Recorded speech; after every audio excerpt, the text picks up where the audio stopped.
What is going on, guys, and welcome back to another video. My name is Jeremy and this is Jeremy's Wild World. Now, as you saw in today's title, today we're going to be rehousing an absolutely stunning species of huntsman, the Thelcticopis species Gold Black. Now, this is a species of huntsman or Sparacidae that I've been after for such a long time, and I finally have the opportunity to do so thanks to Lee from the Spider Shop reaching out to me with these absolutely stunning individuals, and that being a sex pair of these absolutely beautiful spiders. And if you can't tell from my excitement, I'm really excited to be able to have the chance to work with this species, and fingers crossed I'll be able to breed them. And if I do, it will definitely be a UK first for captive bred individuals of the species.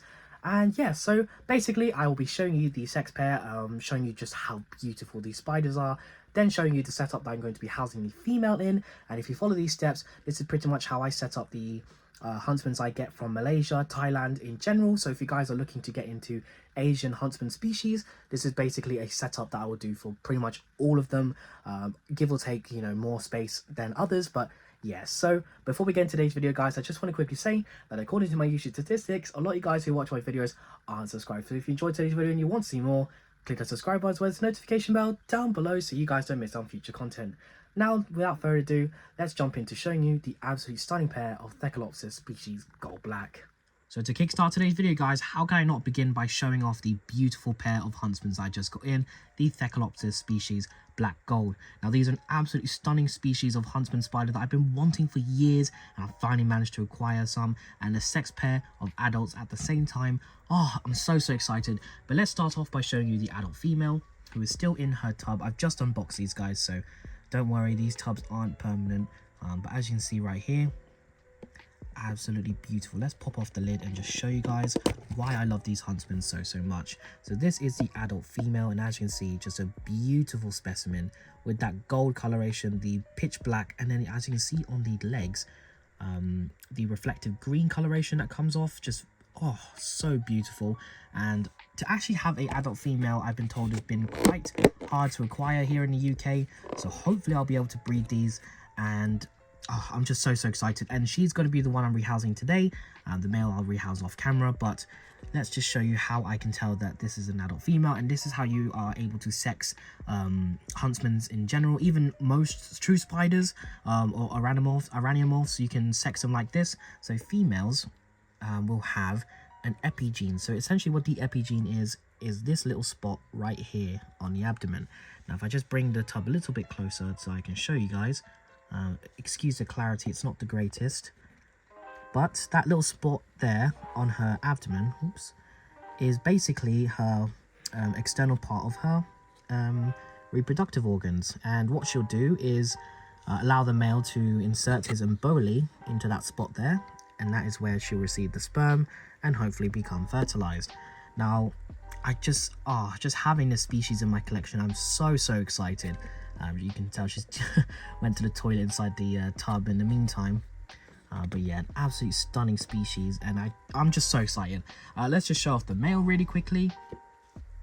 So the male is here. As you can tell, he looks a lot different than the female. He's got a different coloration to the carapace, and that green is definitely a lot more vibrant on him. But the way you can tell this is a adult male is if I just close the lid and turn him over as well.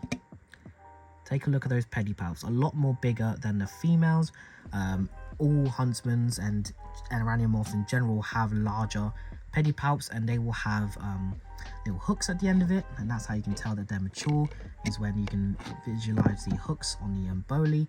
And yeah, so what he'll do, he'll climb on top and reach under and insert his emboli into the female, and hopefully be able to get her gravid. And I'm just so excited to be able to have the opportunity to work with these spiders and the attempt to breed them. I'm so excited. If you can't tell already, I'm definitely repeating myself, but yes, absolutely stunning pair of Thelcticopis species Gold Black. Absolutely stunning. Let's get into showing you how I'm going to be housing this female in the glass enclosure I've got ready for her. So now that you guys have had a look at my absolutely stunning pair of Thelcticopis species Gold Black, now we can move on to having a look at what kind of enclosure I set up for the female. So with this kind of style of setup, guys, is basically what I do with pretty much all the huntsmans that come from Asia. So if you guys follow this along, you guys will smash it with any kind of species. For example, the Heteropoda genus like David Bowie, Bowai, you know, Javana, stuff like that. With this setup, follow these steps and you can pretty much replicate it in any style enclosure as well, whether that's acrylic, glass, brass cubes like plastic stuff. But yeah, so let's just stop the chit chat and zoom out and take a look inside the enclosure. So of course I've gone with the absolutely stunning custom Aquaria Arboreal enclosure. I basically done a nice simple setup so you guys can follow along. Normally I add more decor, but I just decided to go nice and simple because, you know, beautiful spider, a nice simple setup. It's just easy to follow along as well. But yeah, so let's just talk about the contents of the enclosure and why they're beneficial to Sparacidae or Huntsmans. So starting off with the substrate, as you can see right here guys, it's a nice humid substrate, which is my personal mix of topsoil, sand and peat moss. Now this substrate I pretty much use for all of my inverts that don't require substrate as a food source, so I wouldn't include the sand with the, you know, isopods, roaches, millipedes, but with these spiders that don't need to eat it, it's absolutely fantastic. And you know, it maintains that humidity that slowly releases into the air over time, because that's the main thing with the Huntsmans from Asia, is you want to maintain that air humidity. It's really, really important, especially for younger spiders when they're molting. Otherwise they do tend to get stuck in their molts, because, you know, people think humidity, you want that substrate soaking. Yes, you want the substrate damp, but you don't want it super soaked, because that's just not beneficial to the spiders at all.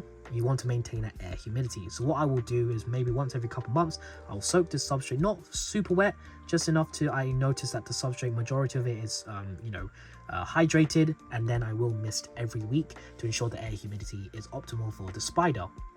Next of all, I want to talk about the cork bark piece, which is really important. You want to have a nice big piece of cork bark slanted at an angle so that they can hide behind it during the day. So I chose a nice piece of cork bark that has, like, you know, concave bits, so she has options to go between, you know, heading towards the top if she doesn't want to go too much humidity, vice versa. She can go towards the substrate if she wants to have a little bit more humidity. And then also, if I included in here some moss, this is the sphagnum moss I picked up from Amna from Hertmania. Absolutely fantastic stuff. It has been growing in some of my enclosures, so I decided to add some in here for further humidity retention. And yeah, so the combination of the substrate and the moss will ensure that, you know, humidity is high within this enclosure at all times. But you do of course want to have ventilation, which is why I like these custom aquarium enclosures, because of the ventilation in the back. Other things I'd like to mention is, you know, it's optional, but you want to include some leaf litter if you want to. I do it because it looks nice, but it also does benefit the spider because it gives them something to crawl over at night time, you know, some more enrichment for the spider. I've gone with oak leaf litter, but you can pretty much use any leaf litter that's in the market. With spiders, I just personally like oak because I use it for my isopods and millipedes.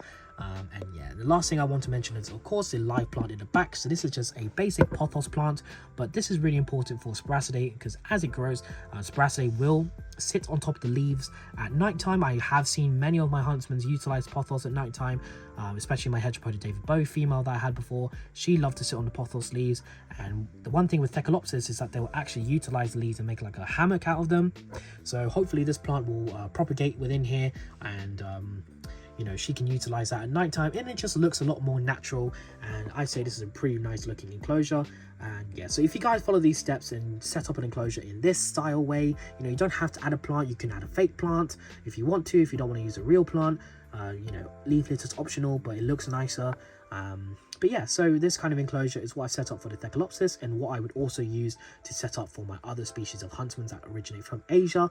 And yeah, so that's the enclosure shown off. Let's get this absolutely gorgeous spider rehoused, and then we'll end today's video. So now we move on to the final part of today's video, which of course is the rehousing. So hopefully this will go quite smoothly. I've been told by my good friend Carl from 8-Legged Hunters that this species in captivity has been fairly mellow and laid back in regards to Huntsman spiders, meaning that they're not super quick as they're stereotypically believed to be. But yeah, I hope you guys have enjoyed today's video. I've tried to make it a little bit more informative in regards to care in general for Huntsmans while featuring this absolutely gorgeous species. And if you guys have not been big fans of true spiders, I hope I've inspired at least one of you guys to go ahead and check them out. You know, there's lots of different species out there, loads of different colorations and behaviors, and true spiders in general is just a massive passion of mine, and I hope I have been inspired to at least some of you guys. But yeah, so let's just pop open the lid of this female and get her rehoused. Hopefully it'll be nice and simple. One last look up close, absolutely stunning. So I'm just going to pop the tub inside, and then I'm just going to use some tongs just to encourage her out. Come on, out she comes. See, a lot more calm and laid back than your typical spiders. Just gonna see if I can get her to just make her way out slowly, just to give a little bit of a love tap. And there you go, she's found the cork bark. And just like that, one of the smoothest rehousings I've ever done with true spiders. And let's just get you guys an up close look. Oh, never mind. Hey, I said that she wouldn't utilize the leaf litter and she's dove straight in. So, hey, you learn something new every day. But I do promise there has been a spider rehoused in here. And I hope you guys have enjoyed today's video. Really smooth rehousing, and fingers crossed I'm able to captive breed these, because as far as I know, if I manage to do so, it'll be a UK first. So yeah, that is the end of today's video, guys. Let's get into the outro and end today's video.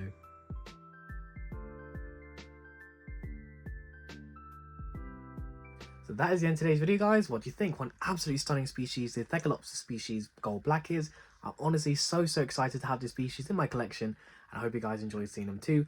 Fingers crossed I'm able to captive breed them, because that is something I'm planning to do here on out. And I always mention it in my videos nowadays, but my goal in the hobby is to establish captive bred populations of these absolutely beautiful true spiders, whether it's wandering spiders, huntsman, wolf spiders, you name it. I'm going to try and breed them and try to establish them here in the UK, just so we have more access to captive bred species rather than relying on wild caught imports, just like we do with tarantulas. Whole load of species, majority are captive bred, so I'm hoping to do the same with the true spiders. So that is in today's video, guys. I hope you enjoyed it. If you did, really appreciate if you would click that subscribe button as well as the notification bell down below, so you guys don't miss out on future content. Also really appreciate if you guys would follow me on Instagram, Jeremy's Wild World _ as well as Jeremy's Wild World.sales, as well as my Facebook page, Jeremy's Wild World. I'm really active on there, posting pictures and videos of the animals and inverts I keep when I don't upload on YouTube. That's all for me today, guys. Leave a like, leave a comment, and I'll see you guys next time. Bye bye.